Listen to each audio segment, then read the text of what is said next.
한 가난한 농부가 추수 때가 되었는데 흉년으로 인해서 거둘 곡식이 거의 없었습니다. 이 사람은 그래서 낙심한 마음으로 이제 빈 바구니를 들고 들판에 나가봅니다.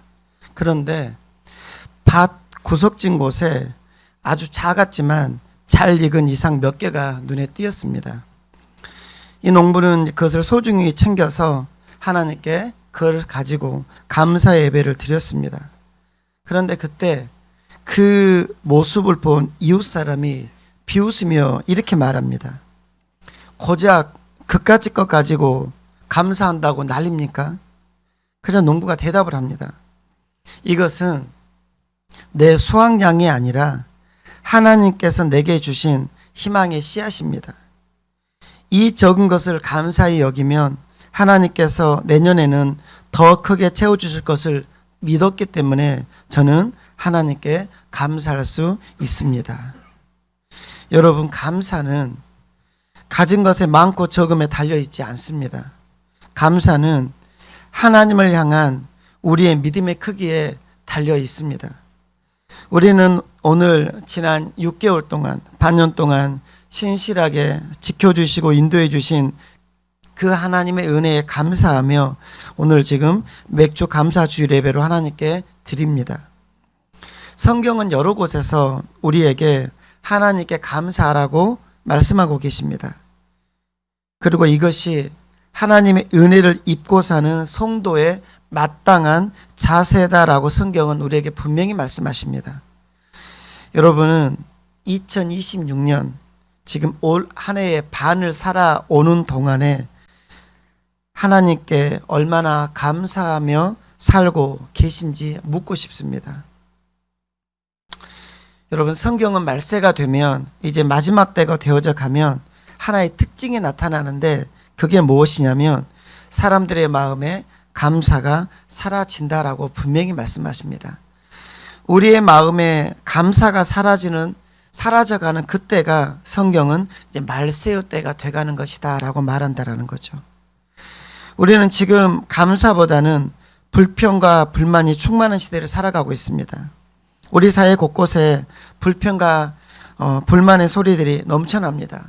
인터넷 댓글을 보아도 감사하다라는 이야기보다는 불평, 불만, 비난의 소리가 난무합니다. 가정에도, 교회에도, 학교에도, 일터에도, 우리가 사는 곳곳에도 감사의 소리보다는 불평의 소리가 넘칩니다.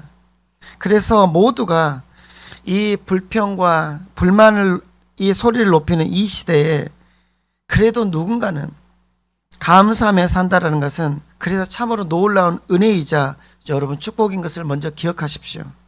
이 사람이 행복한 사람입니다. 오늘 본문을 보면 마땅히 감사할 것 같은 그 상황에서도 원망과 불평을 하는 사람들이 등장합니다.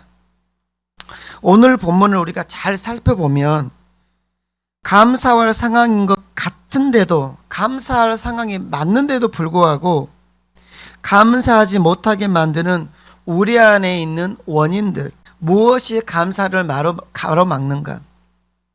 성도인 우리는 감사하며 살아야 된다. 그것도 범사에 감사하며 살아야 된다는 것을 알지만 잘 못하거든요. 그것은 무엇이냐면 우리 안에, 우리 심령 가운데, 우리 속에서 감사를 가로막는 것들이 있다라는 겁니다.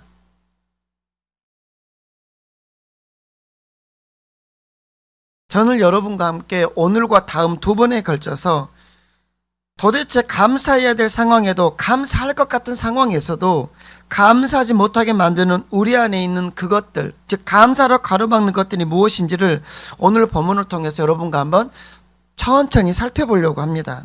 바라기는 이 원인들을 잘 제거함으로, 이러한 것들을 잘 제거함으로 범사에 감사하며 사는 행복한 복된 여러분 되시기를 주님의 이름으로 축원합니다. 오늘 이야기의 배경은 2000여 년 전의 팔레스타인입니다. 오늘 본문이 쉬운 것 같지만 쉽지는 않는 본문인데요. 오늘 본문은 우리가 배경을 정확하게 알아야만 그 배경에 따른 해석이 되기 때문에 여러분과 한번 천천히 한번 배경을 설명해 드리도록 하겠습니다. 배경은 2000여 년 전에 팔레스타인입니다. 우리 땅이 아닙니다. 당시에 이 시대에 이스라엘 사람들은 굉장히 어렵게 살고 있었습니다. 로마가 그들을 지배하고 있던 로마의 압제 속에서 정치는 불안했고 경제는 바닥을 치고 있는 시대였습니다. 설상가상으로 그들은 이제 로마 제국의 지배를 받고 있는 식민지였기 때문에 수많은 세금을 내야 했던 시대였습니다. 그런데 문제가 뭐냐면 그 로마에 내는 세금이 내 수익에 따라 내는 그런 세금이 아니라, 우리는 그렇게 내고 있잖아요, 지금. 수익에 따라서. 그런데 당시 로마의 이스라엘 백성들이 냈던 세금은 수입에 따라 내는 세금이 아니라 일정하게 정해진 세금이었습니다. 돈이 많든 적든 상관없이 똑같이 세금이 매겨지는 겁니다. 너는 이만큼 내라는 거예요. 절대로 그 세금이 적지 않았겠죠. 그런데 이제 문제는 뭐냐면 그해 내가 농사를 지었는데 흉년이 들어서 농사가 되지 않아 버릴 수 있습니다. 그러면 어떻게 해야 됩니까? 땅을 팔아서라도, 집을 팔아서라도, 자식을 노예로 팔아서라도 그 세금만큼은 반드시 로마에 내야 했던 겁니다. 왜요? 식민지였으니까. 그래서 그때 어떤 시대가 이제 되어졌냐면, 어떤 시대상이 있었냐면, 세금을 못 내서 토지를 잃은 사람들이 많았고, 그래서 그들은 이제 토지를 잃어버렸으니 뭘 갖고 농사를 짓겠어요. 그래서 그들은 먹고 살기 위해서 요즘으로 말하면 인력시장에서 하루살이 품꾼, 즉 뭡니까? 하루 우리가 노가다를 뛴다고 하죠. 그런 사람으로 전락한 사람들이 당시에 많았습니다. 이걸 여러분이 알고 계셔야 돼요. 그 결과 당시 팔레스타인에 있던 시장에는, 오늘도 우리가 본문에 시장이라고 나오는데, 시장에는 새벽마다 인력시장이 열렸답니다. 자, 오늘날은 우리가 9시에 일하고 저녁 다 드시면 일이 끝나죠. 그런데 당시에는 하루에 12시간 일하는 것이 노동의 기준이었습니다. 기본이었어요. 그래서 뭡니까? 새벽 6시에 일이 시작되면 해질 무렵인 저녁 6시가 돼야 일이 끝났다. 즉 12시간을 일해야 됐던 시대였습니다. 농사 지을 땅이 없었기 때문에 이렇게 일용직 노동을 해서 하루하루 연명하는 사람들이 많았습니다. 가족을 위해서 오늘 내가 하루 노동을 해야 했던 겁니다. 오늘 내가 이제 팔려나가지 않으면, 그래서 품을 팔지 않으면 내 가족과, 쉽게 말하면 내 자녀들과 내 식구들이 굶을 수 있기 때문에 많은 사람들이 인력시장에 나와서 자기를 데려가 주기를, 자기를 사주기를 바라면서 웅성웅성거리고 있었습니다. 오늘 본문의 이야기입니다. 자, 오늘 본문을 보면 이제 이러한 인력시장에 한 주인이 옵니다. 큰 농장의 주인이었습니다. 사람들은 자연적으로 많은 기대를 했겠죠. 아, 큰 농장의 주인이시니까 한두 명이 아니라 많이 뽑아갈 수 있겠구나. 그리고 말합니다. 주인님, 제가 농사에 아주 경험이 많습니다. 제가 작년에도 사장님 댁에서 일하지 않았습니까? 저 좀 써주십시오. 저 일 잘합니다. 사람들이 그 주인을 향해서 우르르 몰려들었습니다. 그런데 주인은 어떻게 해요? 딱 보고 자기가 필요한 몇 사람만 데리고 갑니다. 이 시간이 오늘 본문에 보면 오전 6시입니다. 오늘 본문에 나오는 시간과 우리 시간이 다르기 때문에 제가 우리 시간을 환산해서 알려드리는 겁니다. 이 시간이 오전 6시. 1차적으로 부름받은 사람들입니다. 나머지 사람들은 이제 다른 주인을 기다려야 합니다. 그러다가 시간이 오전 9시가 되었는데, 그리고 이미 해가 다 떠버렸습니다. 기다리는 사람들은 초조합니다. 왜요? 그날 팔려나가지 않고 하루 가서 일터에서 일하지 않으면 돈이 없거든요. 초조해집니다. 그런데 3시간 전에 오셨던 그 주인이 또 오시는 겁니다. 그래가지고 또 거기 있는 몇 사람을 훑어보다가 이렇게 많은 사람이 있었거든요. 거기서 몇 사람 또 데리고 갑니다. 오전 9시에. 이제 두 번째에도 선택되지 못한 사람들의 마음에는 낙심이 찾아오기 시작합니다. 그런데도 그냥 집에 갈 수 없잖아요. 가장인데. 그래서 인내심을 가지고 기다리는데 웬걸 그 주인이 12시에 또 오시는 겁니다. 6시에 와서 데려가고 9시에 와서 데려가고 이제는 12시에 와가지고 또 어떻게 합니까? 예, 사람들을 데리고 갑니다. 3번에 걸쳐 사람이 선택이 되었습니다. 그 3번에도 못 들어가는 사람들, 여기저기도 자기를 데려가지 않고 이제 인력시장에서 담배나 피면서 앉아있는 사람들, 다 지쳐 포기하고 있습니다. 그런데 기적처럼 기적이 일어났습니다. 오후 3시가 되었어요. 이제 오후 3시가 되었는데 그 주인이 또 오시는 겁니다. 이런 일은 없거든요. 오후 3시에 그 주인이 와서는 또 사람들을 데려갑니다. 그런데 더 놀라운 일이 뭔지 아십니까? 마감 시간이 1시간, 몇 시에 일이 끝난다겠죠? 6시. 그런데 마감 1시간 전, 몇 시죠? 오후 5시. 오후 5시에 그 주인이 또 오셔가지고 몇 사람을, 남아있는 사람들을 데리고 가서 일을 시켜줍니다. 드디어 오후 6시가 되었습니다. 이제 일하는 시간이 다 끝나고 돈 받을 시간입니다. 하루 일당 받을 시간이에요. 그런데 주인이 특이하게도 그 돈을 거꾸로부터 줍니다. 누구부터 줬을까요? 제일 늦게 들어온 사람부터. 몇 시에? 오후 5시에 가서 그 사람 몇 시간 일했죠? 1시간 일했습니다. 1시간. 그때 당시에 오늘 우리 성경에도 나오고 있는데 일하는 노동자들의 하루 임금이 1데나리온입니다. 기억하십시오. 1데나리온. 요즘 우리말로 하면 15만 원 정도라고 생각하면 좋겠습니다. 자, 1데나리온이었습니다. 그런데 마지막 제일 늦게 온 5시에 들어온 사람부터 자네 이리 오소 그렇게 부르는 겁니다. 이제 그 사람 주인에게 가면서 12시간 중에 나는 1시간밖에 일하지 못했으니까 12분의 1데나리온을 받을 것이다. 12만이라 하면 한 10,000원이나 20,000원 정도 주시지 않을까라고 생각하고 이제 봉투를 열어봅니다. 쩔이 가가지고 열어봤더니 그 속에 얼마가 들어있었는지 아십니까? 우리 성경에 나옵니다. 얼마가 들어있었죠? 1데나리온. 하루 일당에 다 들어있는 거예요. 헐, 이게 뭐야? 하루 임금이 1데나리온이었는데 1시간밖에 일하지 못한 그 사람은 하루치 일당에 그 속에 다 들어있었습니다. 너무 놀란 거예요. 그러자 이제 그 소식이 전해지니까 갑자기 이제 그곳에서 일을 마치고 이제 일당을 기다리는 사람들 안에 기쁨과 설렘이 요동치기 시작했습니다. 어떤 기대와 설렘인지 아시겠죠? 오후 5시에 와서 1시간밖에 일하지 않은 사람이 하루 품삯을 다 받았더라면 그보다 일찍 와가지고 더 많은 시간 일하는 나는 하면서 자기의 돈 계산을 해보는 겁니다. 오늘 대박, 오늘 수지 맞았다. 오늘 소고기 먹을 수 있겠다. 나 12시간 빡빡한 일했으니까 12데나리온은 아니겠지만 10데나리온 정도, 한 2주 정도의 일당을 받지 않을까? 이러한 갖가지 정말 유쾌한 상상을 하면서 막 흥분이 되기 시작했습니다. 모두가 노동자들 사이에서 그 분위기가 일어났어요. 그런데 그들이 돈 봉투를 받아들고 나서 그 기대와 설렘은 순식간에 불평과 불만으로 바뀌었습니다. 즉석에서 노동조합, 즉 노조가 결성이 되어서 노동쟁의가 일어났답니다. 성경에는 안 나오는 이야기입니다만 그들이 이제 머리에 띠를 둘렀습니다. 그리고 주먹을 쥐었습니다. 투쟁하는 거예요. 뭐라고 말했을까요? 어떻게 이런 경우가 있는가? 세상에 이런 경우가 어디 있는가? 어떻게 한 사람 1시간 일하는 저 사람과 종일 뙤약볕에서 10시간, 12시간 일하는 사람을 같이 취급한단 말인가? 물러나라, 물러나라 그러는 거예요. 방금 전에 어떤 분위기였습니까? 기대와 감사에 흥분하는 분위기가 순식간에 불평과 불만의 분위기로 확 뒤집어져 버린 거예요. 주님은 지금 이 비유를 누구를 향해서 하신 말씀일까요? 성경은 누구를 향해서 하시는 말씀이 있거든요.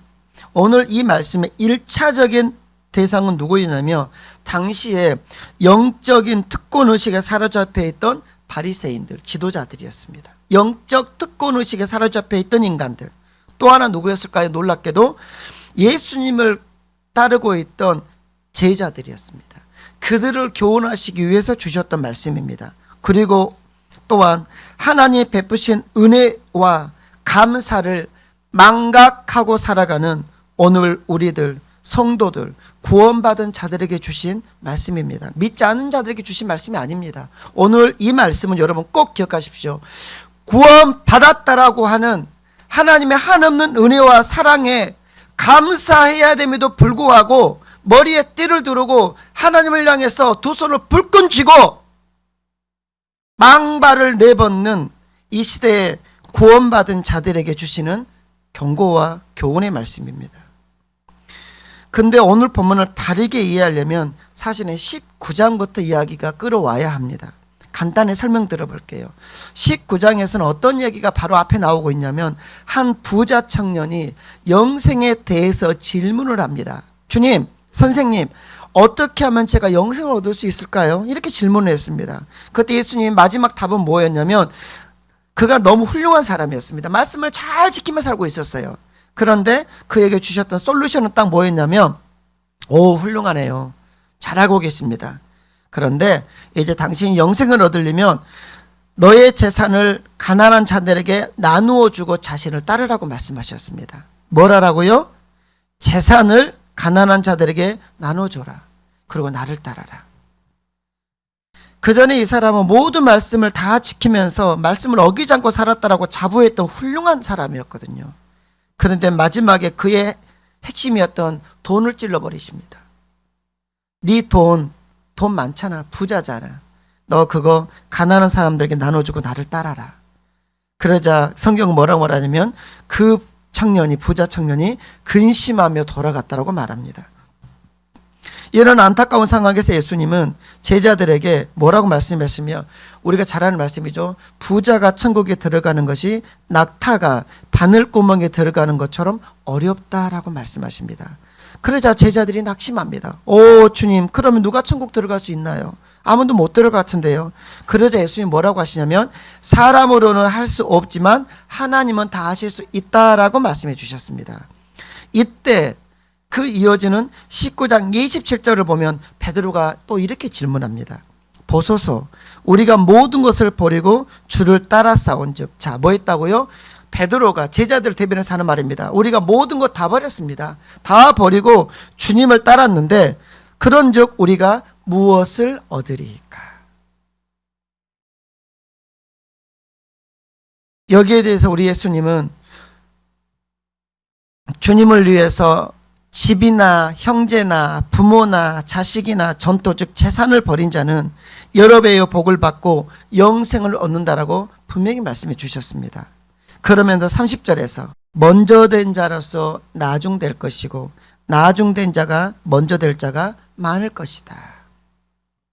이 말씀의 연속선 상에서 오늘 이 본문의 비유가 시작이 됐다라는 겁니다. 자, 보세요. 예수님은 이미 알고 계십니다. 자기를 따르는 제자들, 그들은 베드로의 말처럼 그래 그런 사람들이 맞습니다. 모든 것을 버리고 주님을 따랐습니다. 그런 제자들 사이에서 뭐가 싹트고 있는지를 보셨냐면 영적인 특권의식이 싹트고 있음을 보셨던 겁니다. 뭐가요? 영적인 특권의식. 우리가 모든 것을 버리고 주님을 따랐는데 우리 뭔 상 받을 수 있어요? 이것은 무엇입니까? 무언가의 대가를 바라고 주님을 따르고 있는 자들의 모습입니다. 뭐 해주실 건데요? 이 사람들은 하나님이 자기에게 베풀어 주신 은혜에 감사하기보다는 하나님을 위해서 행했던 자신의 공로를 내세우고 있는 모습입니다. 감사해서 구원해 주신 것에 하나님 은혜에 감사해서 주님을 위해서 하나님을 위해서 어떤 일을 했던 것이 아니라 무언가를 바래서 주님을 따르며 자기의 것들을 포기했던 사람들. 모양은 같지만 동기가 다르다라는 이야기입니다. 여러분, 하나님보다 내가 앞서고 하나님이 나에게 베푸신 그 크신 은혜와 사랑보다 내가 하나님을 위해서 했던 어떤 공로가 내 마음에 더 크게 자리 잡고 있다라면 그 사람은 이미 영적으로 넘어진 상태임을 여러분 꼭 기억하십시오. 여기에 직분은 상관이 없어요. 주님은 이런 영적인 자만심, 영적인 특권의식, 영적인 공로주의를 경계하시면서 20장 16절에서 다시 한번 강조하십니다. 다 같이요. 20장 16절 다 같이 시작.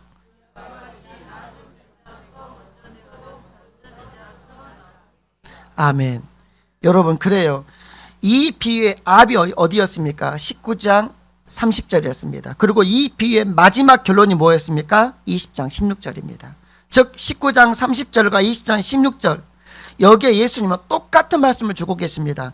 이와 같이 먼저 된 자로서 나중되고 나중된 자로서 먼저 될 자가 많을 것이다. 그러므로 예수님께서 오늘 하시고자 하는 말씀은 오늘날 교회 안에 똑같이 구원받아 신앙생활하는 사람들 가운데 먼저 된 자가 있고 나중된 자가 있을 것인데, 가능하면 먼저 된 자 되라는 것입니다. 그러면 어떻게 교회 안에 먼저 된 자와 나중된 자가 구별될까요? 이 구별은 무엇일까요? 하나님께서, 예수님께서 하시는 말씀은 간단합니다. 하나님의 은혜를 아는지의 유무입니다. 즉 무엇입니까? 예수님은 신앙생활에 있어서 하나님의 은혜를 깨닫고 사는 것이 가장 중요하다는 것을 강조하기 위해서 오늘 이 비유를 말씀하시는 겁니다. 하나님의 은혜를 제대로 깨달으면, 자, 하나님께서 지금까지 오늘 여기까지 내게 베풀어 주신 그 은혜를 진짜 깨닫게 되면 그 사람은 감사하게 되는데, 그러면 먼저 된 자가 된다라는 겁니다. 네. 무엇을 주실 것인지, 내가 무엇을 한 것이 상관없이 우리가 무엇을요? 하나님의 은혜, 그 하나님의 은혜를 깨닫게 되면, 제대로 깨달으면 그는 감사하게 된다. 그 사람이 누구다? 먼저 된 자다. 그러나 아무리 오래 신앙생활을 했고 아무리 그의 직분이 있다 하더라도 하나님 은혜를 깨닫지 못하면 나오는 것은 무엇이냐면 불평입니다. 원망입니다. 비난입니다. 그렇게 하면서 살아가면 그가 누구라 한들, 그가 예수님을 따르던 제자들이라 한들 어떻게 된다? 나중된 자가 될 수밖에 없다라는 결론입니다. 이것이 19장 30절과 20장 16절에서 나중된 자라서 먼저 되고 먼저 된 자가 나중된다라는 말씀입니다. 여러분, 그래요. 교회 안에는 크게 두 종류의 구원받은 성도들, 자, 구원받은 성도들입니다. 구원받은 성도들 가운데 두 종류의 사람이 있습니다. 구원은 받았습니다. 그러나 이 구원받은 성도가 두 개로 갈라지더라는 겁니다. 한 부류는 그 구원의 은혜, 나를 여기까지 인도하신 그 하나님의 은혜를 제대로 깨닫고 늘 감사하며 사는 부류들입니다. 또 한 부류는 어떻습니까? 처음에는 그 하나님의 은혜에 그도 감사하며 살았답니다. 그런데 점점 시간이 지나가면서 하나님의 그 은혜는 당연시하고, 당연시하면 나타나는 현상이 무엇이냐면, 따라서 하겠습니다. 잊어버린다. 당연시하면 잊어버립니다. 그렇게 하나님의 은혜를 당연시하며, 즉 망각하여서 그들이 나타나는 현상 무엇이냐면 감사 대신에 불평하며 사는 사람들. 구원은 받았지만, 구원받은 백성은 되었지만 하나님의 은혜를 당연시 여기면서 나는 그 은혜를 받아 마땅한 사람이야, 나는 그 정도로 선하고 나는 그 정도로 하나님 앞에 하나님의 그 은혜와 사랑을 받아 충분한 사람이야, 나는 그렇게 하나님을 위해서 일하고 있어. 그런데 왜 나한테 이렇게밖에 안 해주시지? 이 사람은 감사할 수 없습니다. 이 사람은 구원은 구원받은 백성일지는 모르겠지만 불평하며 살아가는 사람입니다. 결국 이들이 누굽니까? 오늘 본문이 말하는 먼저 되었지만 나중된 자들입니다. 그러면 여러분, 왜 이런 차이가 생기는 걸까요? 우리는 성경을 읽으면서 자꾸 왜자고 물어봐야 됩니다. 명제만 가지고 이야기를 하면 하나님의 음성을 듣기도 어렵고 하나님을 만나기도 어렵고 말씀 속에서 하나님의 말씀으로 변화되는 것이 어렵습니다. 자꾸 왜냐고 물어야 돼요. 그 과정이 사실은 큐티의 과정입니다. 그래요. 명제라는 건 무엇입니까? 이게 명제입니다. 구원받은 사람, 하나님의 사람은 감사하며 살아야 돼. 감사하며 살라는 겁니다. 모르는 사람이 있습니까? 이 명제를 모르는 사람이 있나요? 사랑하며 사십시오. 감사하며 사십시오. 하나님을 잘 섬기십시오. 원망하시면 안 됩니다. 비난하시면 안 됩니다. 이런 것들이 이야기합니다. 근데 문제는 뭡니까? 그게 잘 안 된다라는 거죠. 왜 안 될까요? 그 원인을 우리는 성경과 우리 자신을 비춰보면서 찾아가는 과정, 그게 신앙생활하는 과정이고 그렇게 성경을 읽어내야 하는 겁니다. 저랑 그런 공부 좀 해보시자고요. 제발. 설명해 드릴 테니까 어떻게 그런 과정을 겪게 되는지, 어떻게 그렇게 성경을 읽을 수 있는지. 여러분 보세요. 오늘 제가 여기서 설교로 그러니 여러분 감사하십시오 라고 끝내버린다라면 우리는 감사해야 되지만 감사하지 못하고 사는 우리 자신의 가슴을 늘 칠 수밖에 없어요. 그리고 늘 어떻게 해야 되지라는 답은 모른 채 뱅뱅뱅 돌다가 인생을 마감해버릴 수도 있습니다. 여러분, 왜 우리는 하나님 은혜를 간직하지 못하고 소멸하면서 감사해야 됨에도 불구하고 감사가 아닌 불평과 원망의 삶을 사느냐라는 이야기입니다. 원인이 뭐냐는 거죠. 오늘 비유를 통해서 우리 주님은 그 원인, 그 이유를 분명하고 날카롭게 분명히 지적하고 계십니다. 바르게는 오늘 말씀을 통해서 이제 다음까지 이어지는 두 번의 이야기일 건데요. 말씀을 통해서 불평과 불만의 소리가 높아져가만 이 시대에 감사를 가로막는 것들이 무엇인지를 정확히 깨달으시기를 바랍니다. 내 안에 어떤 것이 감사하지 못하게 가로막고 있는지를 분명히 깨닫기를 바랍니다. 또한 감사의 삶을 사는 비결을 깨달아서 감사의 삶을 사는 저희 모두가 되시기를 축복합니다. 여러분, 감사의 삶을 살아야 돼라고 생각만 해서는 살 수 없어요. 우리는 그럴 수 있는 존재들이 안 됩니다. 우리는 우리 자신을 분명히 알고 하나님의 뜻을 알고 내 안에 어떤 것들이 있는지를 알고 그리고 그것들을 기도하며 정리해가면서 하나님 원하시는 삶을 살아가야 된다라는 이야기입니다. 그 원인으로 세 가지를 말씀을 드릴 건데 오늘은 한 가지만 말씀을 드리고 다음에 두 가지를 이어서 말씀을 드리겠습니다. 자, 감사로 가로막는 것은 따라서 하겠습니다. 내 안의 비교의식입니다. 그러므로 하나님의 은혜를 간직하면서 감사의 삶을 살려면 우리는 어떻게 해야 되냐면 따라서 하겠습니다. 비교의식을 버려야 합니다. 먼저 온 일꾼들이 주인을 원망한 이유가 뭐였습니까? 10절에 답이 나옵니다. 먼저 온 자들이 와서 더 받을 줄 알았더니 그들도 한 데나리온씩 받은지라. 아멘. 보세요. 더 받을 줄 알았어요. 그들이 처음에 들어올 때 그 생각했을까요? 아니요. 그런데 왜 이런 생각을 했던 겁니까? 마지막 온 사람이 한 데나리온 받아버렸거든. 1시간 일하고 하루 일당을 받았기 때문에 그 생각을 해보니까 더 받을 줄 알았더니 뭐밖에 안 줬어? 에이 뭐요? 이렇게 되는 겁니다. 여러분 무엇입니까? 여기서 분명히 주님 말씀하십니다. 비교가 감사해야 할 상황에서도 얼마나 감사합니까? 나를 불러서 일을 시켜서 오늘 일당을 주셔서 오늘 나 그거 가지고 집에 가서 이제 내 자식들 내 가족들과 오늘 저녁에 따뜻한 밥 한 끼 먹을 수 있단 말입니다. 얼마나 감사합니까? 얼마나.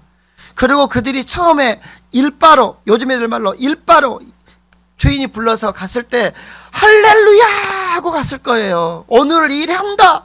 오늘 일당 번다. 나 오늘 내 자식들 굶기지 않는다. 나 가면서 20kg 쌀 하나 사고 갈란다. 그렇게 갔단 말입니다. 불과 몇 시간 전에. 그리고 죽을 똥 살 똥 모르고 일했어요. 감사하게. 그런데 어떻게 해요? 몇 시간 만에 그 감사가 원망과 불평이 되어서 머리에 띠를 두르고 주먹을 쥐고 있는 겁니다. 지금 이게 인간들이에요. 저와 여러분도 별반 다를 바 없는 이런 유의 사람들입니다. 2절을 보면 처음 계약할 때 이들은 뭡니까? 한 데나리온씩 받기로 했습니다. 따라서 일 마치면 그 일당 받는 게 당연합니다. 그런데 말씀드린 것처럼 오후 5시 온 사람 보고 비교한 겁니다. 물론 여러분 1시간 일한 사람과 12시간 일한 사람을 동일하게 취급하는 것은 비합리적입니다. 저 그거에 동의합니다. 비합리적입니다. 그러나 그들이 처음에 농장에 들어갈 때 처음에 작성한 요즘 말로 하면 근로계약 조건, 근로계약서만 생각한다면 이거는 합법입니다. 비합리적일지는 모르겠지만 합당합니다. 주인의 처사는 합법입니다. 그러니 뭡니까? 억울할 것도 없고 불평할 것도 없습니다. 돈을 못 받았다라면, 돈을 띄었다라면 그들이 띠를 두를 수 있겠지만 그들은 다 받았습니다. 계약의 조건대로 다 주인은 실행했습니다. 그런데 자신들은 오후 5시에 와서 한 달란트 받은 사람과 비교하는 순간 감사 기쁨 대신에 원망과 불평이 터져 나온 겁니다. 여러분 꼭 기억하십시오. 행복할 수 있는, 감사하며 살아도 충분한 우리들의 삶을 불행하게 만드는 가장 무서운 영적 암덩어리는 바로 비교의식입니다. 저는 이것을 우리를 영적으로 죽이는 가장 무섭고 가장 강력한 영적 암덩어리라고 저는 불러줍니다. 영적 암덩어리. 내 안에 비교의식이 강하면 강할수록 우리의 삶은 그래서 훨씬 더 불행해집니다. 내 안에 있는 원망과 불평의 대부분은, 순간순간 하루를 살면서 내 안에서 올라오는 원망과 불평의 대부분은 여러분 인정하셔야 됩니다. 잘못된 비교의식에서 출발합니다. 이것은 목사인 저도 예외 아닙니다. 우리는 평생을 이 비교의식과 싸우고 살게 됩니다. 나를 누군가와 비교하는 순간 열등감이 생기거나 교만함이 생기고 질투가 일어나거나 상대방을 무시하는 마음이 생길 수 있습니다. 뭐 하는 순간이요? 비교하는 순간. 지금까지 베풀어 주신 하나님의 은혜는 생각 안 나고, 얼마 전까지는 은혜라고 이야기했고 간증도 했는데, 얼마 전까지는 오늘 여기에 있는 농장의 이 사람들처럼 몇 시간 전까지는 아유 감사하다, 아유 감사하다, 아유 내가 여기서 일할 수 있는 게 얼마나 고마운가 이랬는데, 하나님의 은혜라고 여겼는데, 또한 하나님의 은혜로 지금 내게 있는 것, 내 삶에서 내가 가지고 있는 것들이 나를 누군가 비교하는 순간 내게 있는 것들이 허접해 보입니다. 허접해 보여요. 그리고 그저 다른 사람은 있는데 내게 없거나 부족한 것들만 생각나고 눈에 크게 들어옵니다. 나도 충분히 많은데. 그러니 이런 생각을 하면 당연히 감사는 없고 원망이 생기는 것은 당연한 이야기입니다. 그러면 여러분 꼭 기억하십시오. 영적인 암 중에 제일 무서운 암이 바로 타인과의 불필요한 비교인 것을. 또한 감사의 삶을 가로막아 버리기 위해서 사단이 사용하는 가장 강력한 무기가 바로 우리 안에 비교의식인 것을 여러분 반드시 기억하셔야 됩니다. 그러므로 영적으로 유익이 안 될 것 같은 모임은 가능하면 참석하지 않는 것도 여러분 지혜입니다. 갔다 와다 싸울 필요 없어요. 여러분 사단 마귀는 부부간에, 가정에서, 교회에서, 직장에서, 모든 곳에서 서로를 비교하도록 자꾸 부추깁니다. 부부간에도 그렇습니다. 그래서 그럼 어떻게 됩니까? 그렇게 자꾸 비교로 부추기게 되면 마음이 상하게 되고 질투와 시기심이나 교만함이 올라옵니다. 감사의 마음은 순식간에 원망과 짜증으로 바뀝니다. 그러면 영적으로 이게 심해지면 침체가 오고 심하면 삶도 파괴됩니다. 그래서 무리수를 둘 수도 있습니다. 여러분 그러므로 비교가 있는 곳에는 감사도 기쁨도 평안도 없습니다. 어떻게 하면 그러면 이제 문제는 무엇입니까? 어떻게 하면 이런 비교의식을 극복할 수 있겠느냐라는 것도 질문입니다. 성경은 분명하게 이것도 답을 줍니다. 따라서 하겠습니다. 창조의식을 갖고 살아야 합니다. 하나님께서 우리를 창조하셨습니다. 그리고 창세기, 성경이 시작되는 창세기 1장 31절에서 분명히 말씀하셨습니다. 우리를 창조하시고 뭐라고 말씀하십니까? 보시기 어쨌다? 심히 좋았습니다. 예. 하나님이 우리 각자를, 우리 모두를 창조하실 때 하나님의 형상을 따라 창조하셨고, 하나님께서 필요하셔서 우리를 창조하셨고, 우리를 당신의 최고의 걸작품으로 창조하셨습니다. 믿으시길 바랍니다. 그리고 그런 우리를 보고 하나님께 뭐라고 하셨다고요? 참 보기 좋았다. 창조의식을 갖고 산다는 걸 설명드릴게요. 잘 보세요. 우리를 창조하셨다는 겁니다. 그래서 우리는 어떻게 해요? 하나님께서 각자 어떻게 해요? 얼굴도 다르고 개성과 기질도 다르고 은사도 다르게 창조하셨습니다. 똑같이 로봇들처럼 쫙 만들어가지고 우리를 빼놓지 않으셨어요. 하나님의 형상을 닮았고, 우리는 하나님께서 나에게 필요한 게 있고 여러분에게 필요한 게 있어서 각자의 필요에 맞게끔 얼굴도 개성도 기질도 은사 재능도 다 다르게 주셔서 우리를 만드셨습니다. 그래서 인생에 가는 길도 다릅니다. 사람은 모두 자기만의 독특한 사명이 있습니다. 그 사명을 해서 발견하고 그저 내가 갈 길을 묵묵히 걸어가면 된다라는 이야기입니다. 과거에 세계적인 골프 선수였던 최경주 선수를 아시는 분들이 있을 겁니다. 그 사람에게 기자가 이런 질문을 했습니다. 명예의 전당에 들어간 박세리와 당신 중에 누가 더 유명한 것 같습니까? 두 사람 다 명예의 전당에 입당이 되었는데 당신과 박세리 중에 누가 더 유명합니까? 최경주 선수의 대답은 명쾌했답니다. 우리는 지금 비슷한 길을 가고 있습니다. 누가 더 낫고 누가 더 유명한지 비교할 수 없습니다. 나는 박세리가 LPGA에서 엄청난 업적을 이뤘다고 생각합니다. 그래서 그녀의 발자국을 따라 또 다른 박세리가 나올 것이고 내 발자국을 따라 또 다른 최경주가 나올 겁니다. 이런 걸 뭐라고 말하는지 아십니까? 우문현답이라고 하죠. 참 바보 같은 질문에 정말 지혜로운 대답, 우문현답입니다. 여러분, 사람들은 자꾸만 자기를 남과 비교하려고 합니다. 우리는 그게 습성입니다. 내 주변과 비교하려고 그래요. 그러나 모든 불행은 잘못된 비교에서 시작되면 여러분 기억해야 됩니다. 하나님께서 나만의 길과 달란트를 주셨다. 하나님이 나를 하나님의 뜻에 맞게 최고로 창조하셨다. 믿으시기를 바랍니다. 예. 그래서 이것을 믿고 남과 비교하지 않고 하나님께서 준비하신 나의 길을 불평 없이 감사하며 걸어가면 됩니다. 자신에게 맞는 삶을 살면 된다라는 이야기입니다. 나만의 인생, 저 사람의 인생을 살고 싶은 게 아니라 하나님과 함께 나만의 인생을 살아가면 되는 겁니다.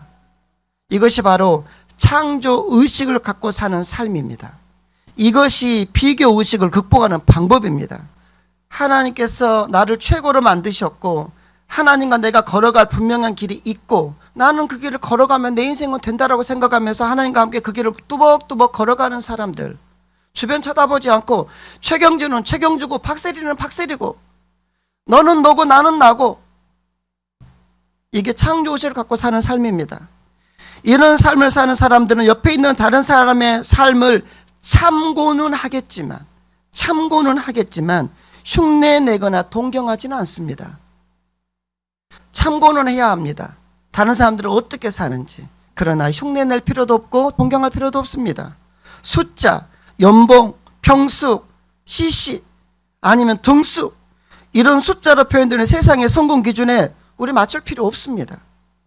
내가 지금 하나님 은혜 앞에서 최선을 다해, 중요한 거는 최선을 다해야 합니다. 그리고 또 하나 중요한 거 따라서 하겠습니다. 사명을 따라. 예, 최선을 다해서 사명을 따라 살아가고 있다면 그것으로 감사하며 만족하면 됩니다. 여기에서 또 뒤는 빼버리고 등수, 그것이 우리를 기준이 아니야라고 말하는 인간들 없기를 바랍니다. 꼬맹이들, 제가 말하는 게 무엇입니까? 내 삶에 최선을 다해서 하나님께서 나에게 원하시는 그 사명을 따라 살아가고 있다라면 우리는 그것으로 감사하며 만족하면 되는 겁니다. 내가 꼭 옆집 여자처럼, 옆집 아줌마처럼 살아야 할 필요 없어요. 옆집 아줌마가 걸치고 갖고 다니는 가방 내가 꼭 갖고 다녀야 되는 겁니까? 갖고 다녀야 되겠죠? 옆집 여자 갖고 다니는 거 제가 안 갖고 다녀도 됩니다. 옆집 남편이 타고 다니는 차 제가 꼭 타야 됩니까? 아니죠. 내가 친구를 흉내낼 필요가 있습니까? 아니죠. 그저 하나님이, 잘 듣고 있죠, 내게 주신 인생의 색깔을 따라, 내게 주신 인생이 다 다르단 말입니다. 내게 주신 인생의 색깔을 따라 최선을 다해서 성실하게 우리는 살면 땡큐입니다. 여기에 인생의 행복과 감사가 여기에 있습니다. 이런 사람들은 여유롭습니다. 이런 사람들은 뭔가 편안합니다. 뭘 갖고 저렇게 당당해? 당당합니다. 한편 창조의식을 가지고 사는 사람은 자신의 삶의 방식을 상대방에게도 강요하지 않습니다. 너는 너고 나는 나기 때문입니다. 그 사람을 있는 그대로 인정해 주는 것입니다. 여러분, 말씀을 정리하려고 합니다. 감사의 삶을 가로막는 가장 무서운 적은 우리 안에 도사리고 있는 비교의식입니다. 이건 하나님이 주신 게 아니라 사단이 우리에게 던져주는 겁니다. 그러므로 하나님 은혜를 간직하며 감사의 삶, 행복의 삶을 살기를 원한다면 내 안에 비교의식을 버려야 합니다. 창조의식으로 충만해져야 합니다. 하나님의 창조하신 나의 나됨을 감사하면서 인정하십시오. 우리 모두는 하나님의 최고의 걸작품인 것을 여러분 인정하며 여러분 자신을 소중히 여겨주십시오. 그리고 또한 나와 다른 남도 소중히 여겨주십시오. 왜냐하면 그도 하나님의 목적을 가지고 창조하신 걸작품이기 때문입니다. 불필요한 비교의식의 노예가 되는 순간 우리는 먼저 된 자가 나중되는 비극을 초래하게 되면 여러분 꼭 기억하십시오. 바라기는 비교하지 않고 있는 그대로 여러분의 삶과 여러분의 환경에 감사하며 더욱 복되고 행복한 여러분 되시길 주님으로 축복합니다.